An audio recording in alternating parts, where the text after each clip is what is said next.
Ibadan had always been home to Keod and Tond. They grew up in their father's old house in Okadu, where the scent of Omla and Udu filled the air every evening.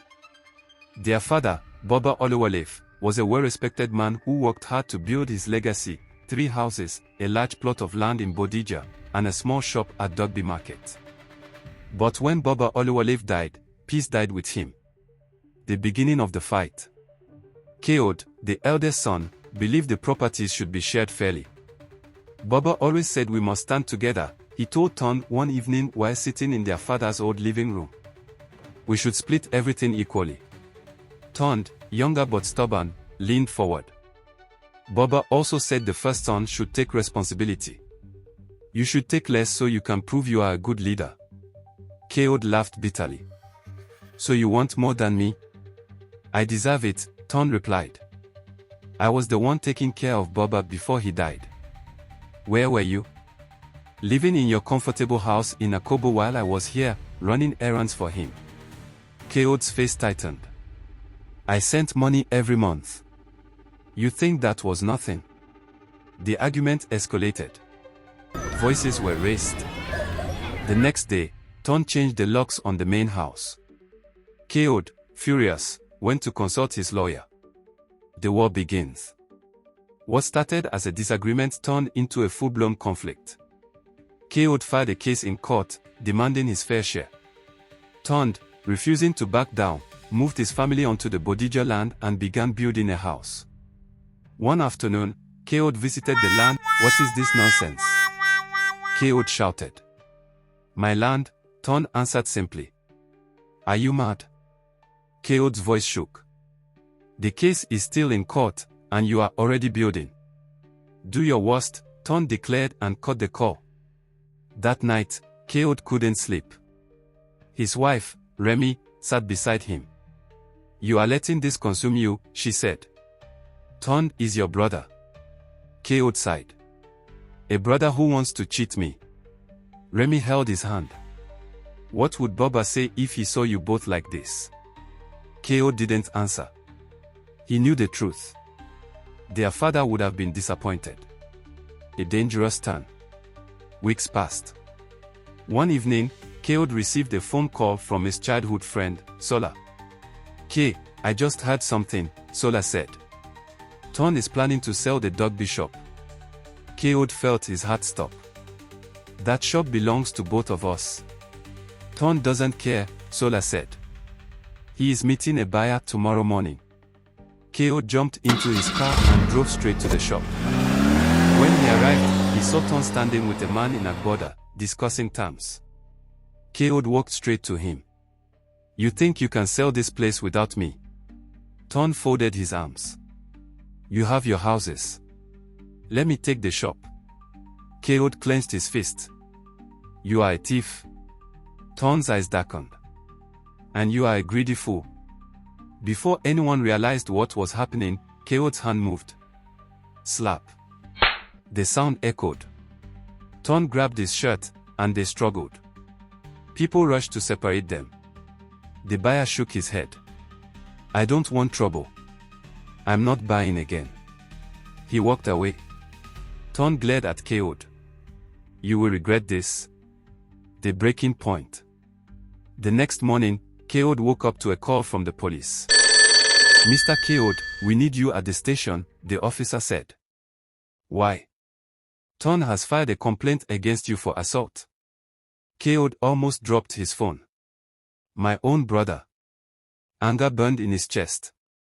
He got dressed and drove to the station, ready to defend himself. But deep down, he felt something had broken. How did they get here? 2 brothers, raised under the same roof, now fighting like enemies. The realization. At the station, an older officer looked at them with disappointment. You two are brothers, yet you are behaving like criminals. Do you think your father would be proud? Tond looked away. Keod swallowed hard. You both have a choice, the officer continued.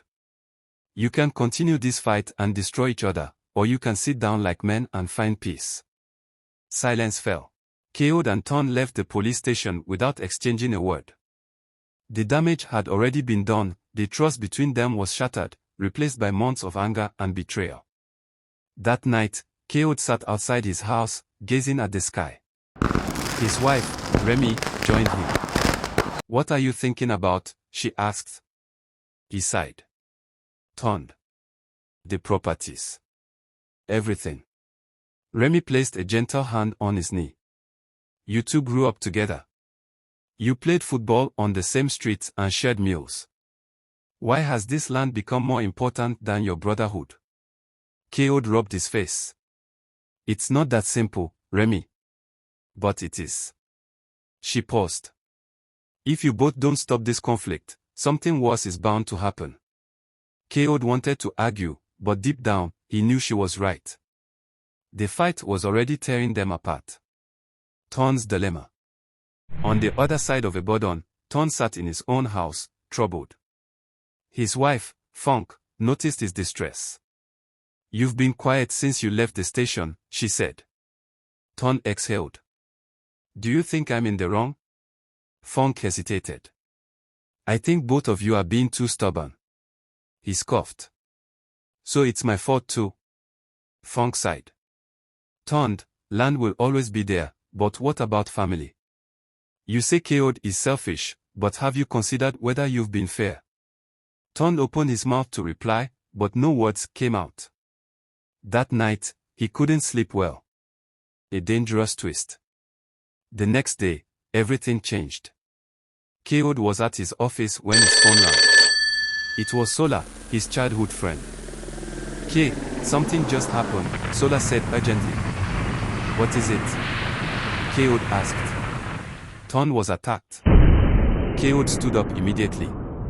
"What? Where?" "At the Bodija site." He was inspecting the land when two boys on a bike attacked him with a knife. "He's in the hospital now." Keod didn't wait to hear more. He grabbed his keys and rushed out. At the hospital.